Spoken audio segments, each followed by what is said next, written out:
नमस्कार, मैं रचना शर्मा चढ़ती कला टाइम टीवी देख रहे सभी दर्शकों का स्वागत करती हूं। आप देख रहे हैं हरियाणा के समाचारों की शुरुआत से पहले एक नजर आज की मुख्य सुर्खियों पर।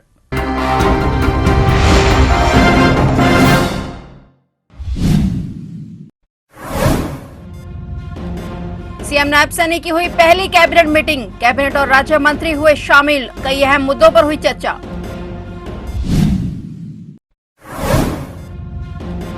मुख्यमंत्री नायब सिंह सैनी के पास सर्वाधिक महकमे, जेपी दलाल बने नए वित्त मंत्री, हरियाणा में मंत्रिमंडल विस्तार।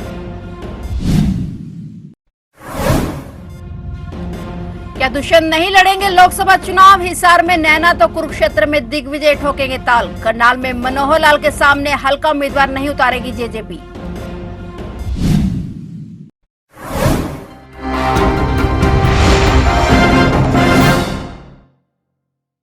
और अब समाचार विस्तार से।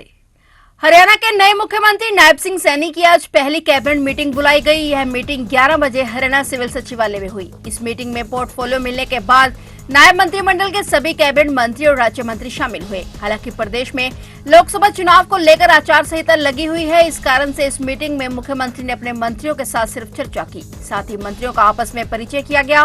वहीं इस मीटिंग में कई अहम मुद्दों पर चर्चा हुई। आज विभागों का जो वितरण हुआ है उसके बाद ये फॉर्मल पहली कैबिनेट की बैठक वो बुलाई गई है और इस बैठक के अंदर सभी मंत्रीगण ने सर्वसम्मत एक प्रस्ताव पास किया है कि प्रदेशवासियों को होली की बहुत बहुत शुभकामनाएं। ये महापर्व सभी के लिए मंगलमय हो और हरियाणा प्रदेश विकास में लगातार आगे बढ़े। जो आदरणीय मनोहर लाल जी ने जो काम शुरू किए थे उन कामों को मजबूती से आगे बढ़ाते हुए हर व्यक्ति तक सरकार की योजना पहुँचे, लाभ पहुँचे, उसको लेकर के होली महापर्व की सभी को बहुत बहुत शुभकामनाएं और बधाई दी है। और उसके साथ साथ कुछ और विषय जो डिस्कस हुए हैं कि आना हम चुनाव के अंदर हैं, आचार संहिता लगी हुई है, पानी और बिजली की कोई दिक्कत ना आए और हमारे गेहूं की परचेज भी है, सरसों की परचेज भी है।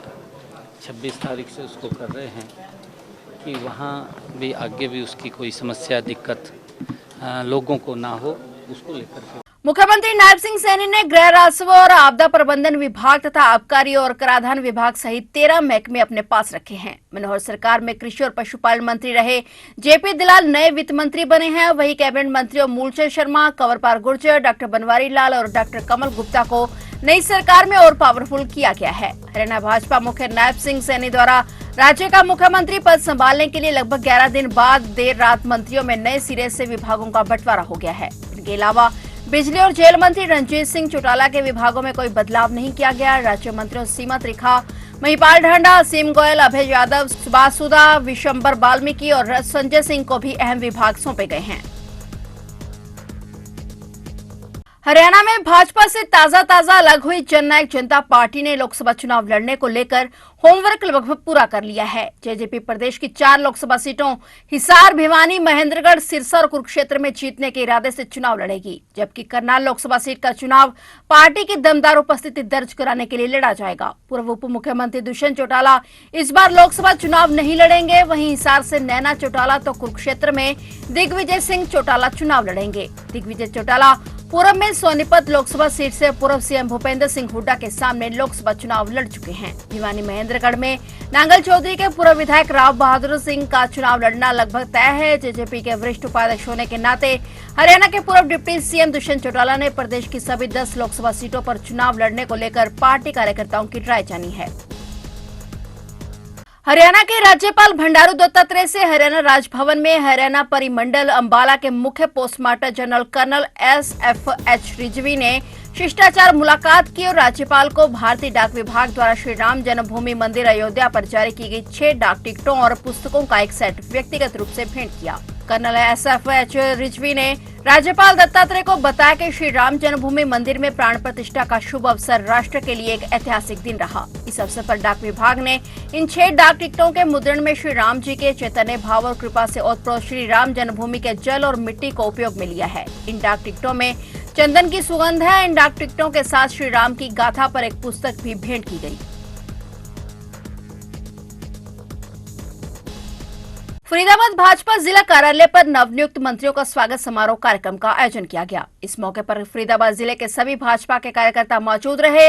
इस मौके पर सभी कार्यकर्ताओं ने नवनियुक्त कैबिनेट मंत्री मूलचंद शर्मा और नवनियुक्त राज्य मंत्री सीमा त्रिखा का स्वागत किया। वहीं मीडिया से बातचीत करते हुए कैबिनेट मंत्री मूलचंद शर्मा ने कहा कि उन्हें बेहद खुशी है कि वे नायब सिंह सैनी के कैबिनेट में मंत्री बने हैं और जितने भी कैबिनेट में मंत्री बनाए गए हैं सभी मंत्री और पुरजोर तरीके से फिर से हरियाणा के विकास कार्य में तेजी लाने का काम करेंगे। इस मौके पर मीडिया से बातचीत करते हुए नवनियुक्त राज्य मंत्री सीमा त्रिखा ने बताया कि उन्हें बेहद खुशी है कि उन्हें नरसिंह सरकार में राज्य मंत्री का दर्जा मिला। इस मौके पर मीडिया से बातचीत करते हुए नवनियुक्त राज्य मंत्री सीमा त्रिखा ने बताया कि उन्हें बेहद खुशी है कि उन्हें नायब सैनी सरकार में राज्य मंत्री का दर्जा मिला। उन्होंने कहा कि वे इस पदभार को अपनी पूरी निष्ठा के साथ निभाएंगे।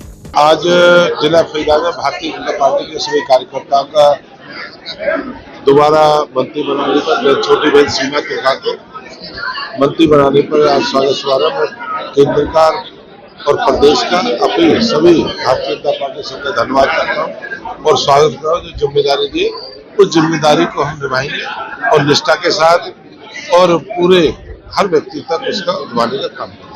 बड़ी खुशनसीबी है, फरीदाबाद के दो मंत्री मिल गए, एक राज्य मंत्री और एक कैबिनेट मंत्री, तीसरे मंत्री हैं केंद्रीय मंत्री। क्या कहेंगे इस पर? कितना भाग्यशाली है जिला, पहले से ही भाग्यशाली है। केंद्रीय मंत्री होना, 2 मंत्री प्रदेश में होना और फरीदाबाद ऐतिहासिक नगरी है और शुरू से फरीदाबाद की अपनी पहचान दी और इसके बाद संगठन ने जो पहचान दी उसको आगे बढ़ाएंगे, आगे लेके। दिल्ली के मुख्यमंत्री अरविंद केजरीवाल की गिरफ्तारी के विरोध में आम आदमी पार्टी के कार्यकर्ताओं का जगह जगह पर विरोध प्रदर्शन हो रहा है। वहीं कुरुक्षेत्र सेक्टर 3 स्थित मुख्यमंत्री नायब सिंह सैनी के आवास पर उस समय जमकर हंगामा हुआ जब कार्यकर्ताओं ने बैरिकेडिंग तोड़कर मुख्यमंत्री के आवास की तरफ जाने का प्रयास किया। तभी पुलिस प्रशासन ने आम आदमी पार्टी के कार्यकर्ताओं पर वाटर कैनन का प्रयोग कर दिया और जब आम आदमी पार्टी के कार्यकर्ता नहीं रुके तो पुलिस प्रशासन को हल्का बल का प्रयोग करना पड़ा। प्रदर्शन में आम आदमी पार्टी के सीनियर वाइस प्रेसिडेंट अनुराग ढांडा, इंडिया गठबंधन के लोकसभा उम्मीदवार डॉक्टर सुशील गुप्ता सहित दर्जनों कार्यकर्ता मौजूद रहे।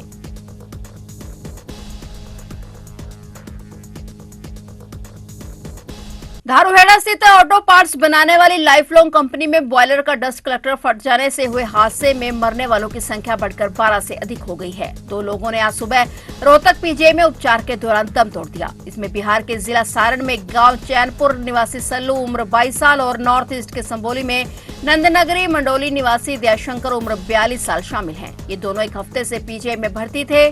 बताया जा रहा है कि इस हादसे में झुलसे कुछ अन्य लोगों की हालत अभी भी गंभीर बनी हुई है। वहीं दूसरी ओर सीएम नायब सिंह सैनी की तरफ से गठित की गई हाई लेवल जांच कमेटी ने अपनी रिपोर्ट सरकार को भेज दी है। साथ ही पुलिस और प्रशासन ने सरकार से इंडस्ट्रियल एक्सपर्ट से जांच कराने की सिफारिश की है।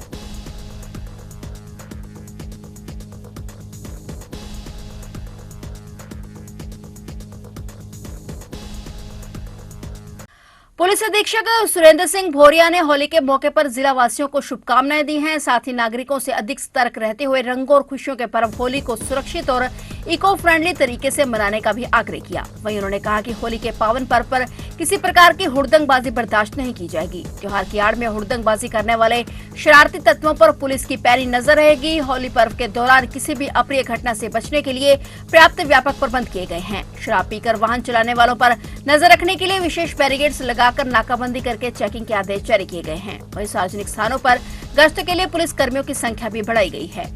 कुरुक्षेत्र पुलिस की ओर से सभी कुरुक्षेत्र वासियों को बहुत बहुत होली की शुभकामनाएं देता हूं और साथ ही आशा करता हूं कि ये जो रंगों का त्यौहार है और भाईचारे का त्यौहार है, आपसी मेल मिलाप का त्यौहार है, इसे जो है भाईचारे के त्यौहार को ढंग से मनाएं। पुलिस की ओर से पूरे सुरक्षा के प्रबंध किए गए हैं और मेरी आपके माध्यम से अपील है कि कोई भी इस त्यौहार को हुड़दंगबाजी करके या कोई शरारत करके इसको त्यौहार को ख़राब ना करें। कोई भी यदि हुड़दंगबाजी करेगा उसके विरुद्ध उचित कार्रवाई की जाएगी। पानीपत जिले के एक निजी अस्पताल में उपचाराधीन करनाल की महिला की मौत हो गई। बताया जा रहा है कि महिला के घर पर ही तबीयत खराब हो गई थी, उसे फूड पॉइजनिंग हो गई थी और उसने गलती से किसी और दवाई का सेवन कर लिया, जिससे उसे एलर्जी हो गई और तबीयत खराब हो गई। हालत ज्यादा बिगड़ने पर परिजन उसे पानीपत में एक निजी अस्पताल लेकर पहुंचे, जहां इलाज के दौरान उसकी मौत हो गई। महिला के परिजनों के बयान के आधार पर पुलिस ने इत्तफाकिया कार्रवाई करते हुए पोस्टमार्टम करवाकर शव परिजनों को सौंप दिया है।